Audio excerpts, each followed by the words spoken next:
Ça fait longtemps que je ne vous ai pas parlé de Donald Trump, non ? Au moins 2 semaines. Donald Trump, en même temps, Trump c'est un peu le dénominateur commun de plein de choses qui déconnent dans le monde en ce moment. Mais on ne va pas parler de l'Iran comme il y a 2 semaines, ni même directement des États-Unis. Aujourd'hui, on se rend dans le pays de Céline Dion et des accents mal imités. Grossier étranger. Alors mettez du sirop d'érable sur vos queues de castor, puisque vous l'aurez compris, aujourd'hui, on va parler du Canada. Oh Canada, terre de nos aïeux. Donc, est-ce que Trump va finalement annexer le Canada ? Est-ce que le nouveau Premier ministre va pouvoir y faire quelque chose ? Et est-ce que je vais moi-même tenter d'imiter l'accent québécois dans la vidéo ? La réponse à presque toutes ces questions, c'est tout de suite dans CDDM.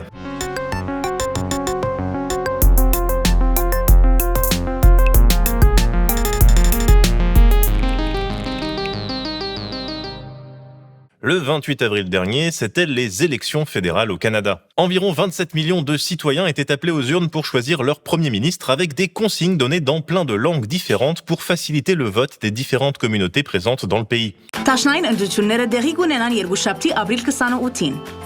Planirate de glasovati, prověrejte karty s informacemi به کارت راهنمایی رای دهنده توجه کنید و شناسنامه معتبر خود را همراه داشته باشید.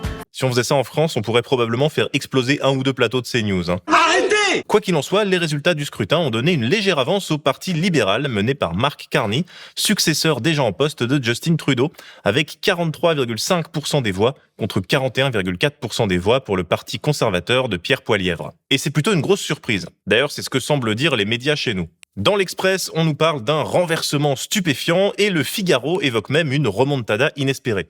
Oui, je sais, je vous cite que des médias de droite, mais si vous n'aimez pas, n'en dégoûtez pas les autres. Ce qu'il faut retenir, c'est que ce renversement de la remontada d'entre les morts du plot twist est bien réel. La journaliste Rachel Gara-Valcarcel, qui a suivi la campagne électorale, a partagé sur son compte Blue Sky cette image qui compile les intentions de vote depuis plusieurs années pour les différents partis canadiens. Et regardez en décembre et en janvier dernier. Le Parti libéral, en rouge, avait 20 points de retard sur les conservateurs en bleu. Mais alors, qu'est-ce qui s'est passé ? Bon, déjà, on a eu Justin Trudeau, qui était au pouvoir depuis 10 ans et devenu très impopulaire, qui a annoncé en janvier dernier son intention de démissionner. J'ai l'intention de démissionner de mon poste de chef du Parti libéral du Canada et de Premier ministre une fois que le parti aura choisi son prochain chef. Il a donc été remplacé par Mark Carney et ça a déjà fait un peu remonter le Parti libéral. Mais la personne qui a surtout polarisé les débats et fait basculer la campagne, c'est le président du club de tennis de table de Sablé-sur-Sarthe. Bah non, c'est Donald Trump, évidemment. He's considering using economic force to annex Canada and make it part of the US. You get rid of that artificially drawn line and you take a look at what that looks like. And it would also be much better for national security. Don't forget, we basically protect Canada. Les frontières sont artificielles, ouais. Il a 2 doigts de se rendre compte d'un truc. Ces menaces d'annexion, Trump les a encore réitérées quelques heures avant l'annonce des résultats. Comme le relatent les Échos, bonne chance au grand peuple du Canada, a affirmé le président américain dans un message sur sa plateforme Truth Social, appelant les Canadiens à élire l'homme qui a la force et la sagesse de réduire vos impôts de moitié, de renforcer vos capacités militaires gratuitement jusqu'au plus haut niveau mondial, de quadrupler les secteurs de l'automobile, l'acier, l'aluminium, l'énergie et tous les autres, sans droit de douane ni taxe, si le Canada devient le précieux 51e État des États-Unis d'Amérique. Cette description correspond à lui-même et ses objectifs déjà maintes fois répétés au sujet du Canada. Mais plutôt que de créer la panique, ces menaces ont semblé unir les Canadiens contre lui. Les propos du président américain ont provoqué un sursaut patriotique. Ce drapeau noir rappelle que le Canada n'est pas à vendre. Et l'étendard rouge et blanc fleurit sur les façades et sur le toit des voitures. Les Canadiens qui ont aussi lancé un grand mouvement de boycott des produits états-uniens, un mouvement qui a été très suivi. Un exemple ici sur Radio-Canada avec le boom de la consommation de fraises du Québec. La demande est beaucoup plus forte qu'à l'habitude, beaucoup plus forte que l'an passé à pareille date. J'ai l'impression que l'effet Trump a créé une espèce de patriotisme canadien qui fait que pas juste les chefs des partis politiques, mais aussi les consommateurs qui ont l'air de se diriger davantage vers les produits locaux. L'engouement touche aussi les autres fruits et légumes de serre produits dans la province. Mais Trump, ce n'est pas seulement les menaces d'annexion, ce sont aussi des droits de douane imposés aléatoirement à quasiment tous les pays du monde. Et bien sûr, le Canada ne fait pas exception. Laurence Cross, maîtresse de conférences en études canadiennes à l'université Paris-Cité, résume la situation. Alors pour l'instant, on en est, ce qui est vraiment en place, qui a été imposé le 4 mars. Ce sont des droits de douane de 25% sur les exportations canadiennes et de 10% sur les exportations de produits énergétiques. Alors ça a été un petit peu modifié ensuite à partir du 12 mars, puisque les droits de douane de 25% sur les exportations de façon générale ont été suspendus.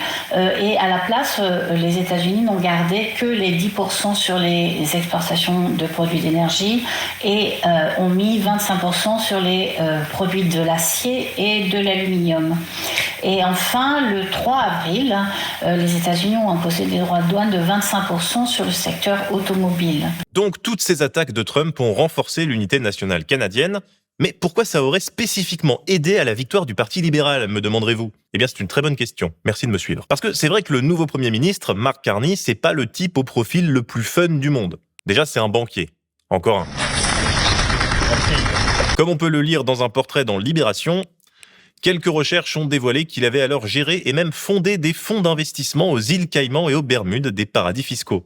Rien d'illégal, mais pas vraiment dans l'ère du moment très particulier que traverse le Canada, où le patriotisme économique prédomine face aux offensives commerciales des États-Unis. Pourtant, malgré tout ça, il a réussi à se faire élire avec 168 parlementaires élus au Parlement à seulement 4 sièges de la majorité absolue. Alors pourquoi ? Les médias donnent plusieurs explications.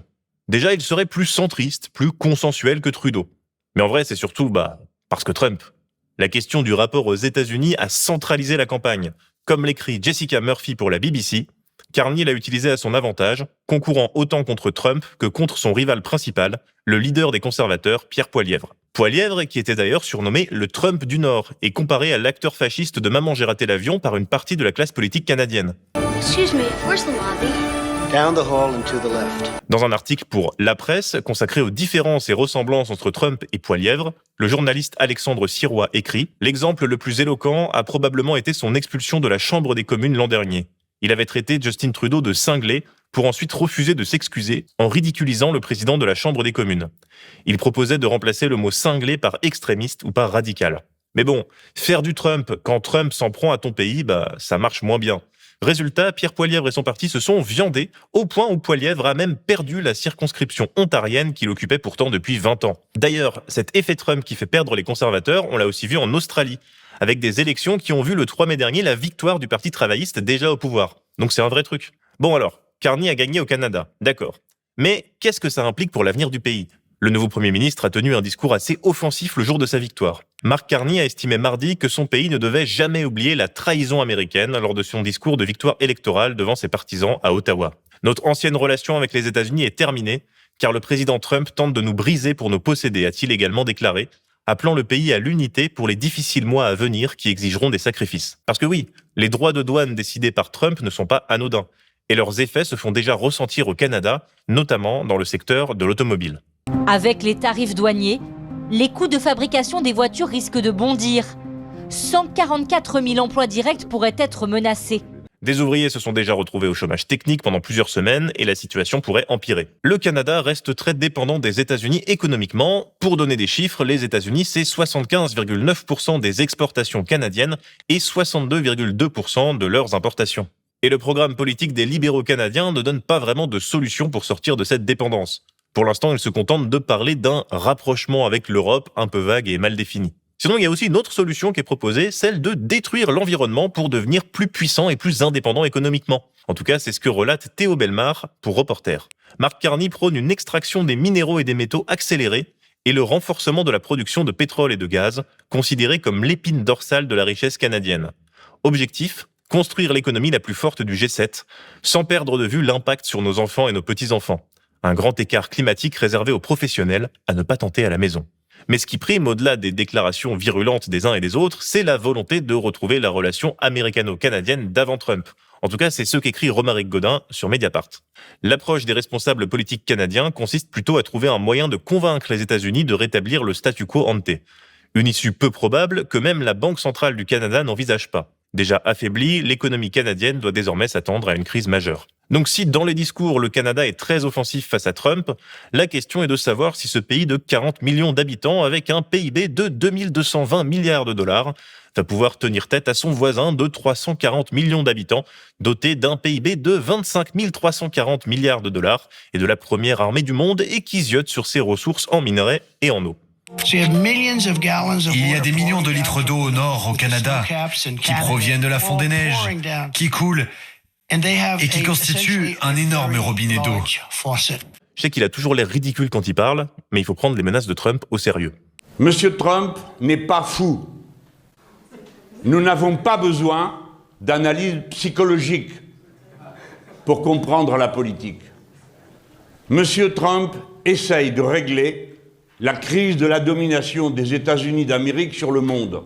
Les États-Unis ont toujours été un pays impérialiste. Le projet de Trump n'est que le retour d'une forme brutale et primaire de cet impérialisme sur le continent nord-américain. Comme l'écrit la journaliste Melissa G. Gismondi dans un article dont le titre pose très justement la question « Est-ce que le Canada traite la menace d'annexion de Trump suffisamment sérieusement ?» L'histoire des États-Unis regorge d'exemples où le pays s'est emparé de territoires souverains pour servir ses intérêts.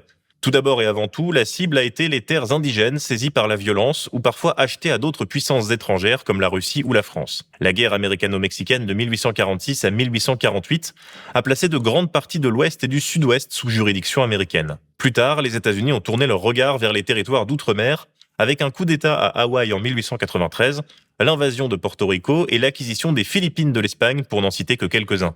Même aujourd'hui, l'Empire américain comprend une énorme collection de bases militaires d'outre-mer. Et ce n'est pas non plus la première fois dans son histoire que Washington tente d'annexer son voisin du Nord. C'est même en partie en raison de cette menace que le Canada a été fondé. Le Canada a été fondé en 1867 et il a été fondé pour deux raisons. D'une part, trouver plus d'autonomie à l'égard du roi d'Angleterre et puis d'autre part, se protéger d'une invasion des États-Unis. En tout cas, on espère pour les Canadiens que l'histoire ne se répétera pas. Voilà, c'était CDDM. N'oubliez pas que si l'actualité nationale c'est déprimant, l'international sera le genre humain.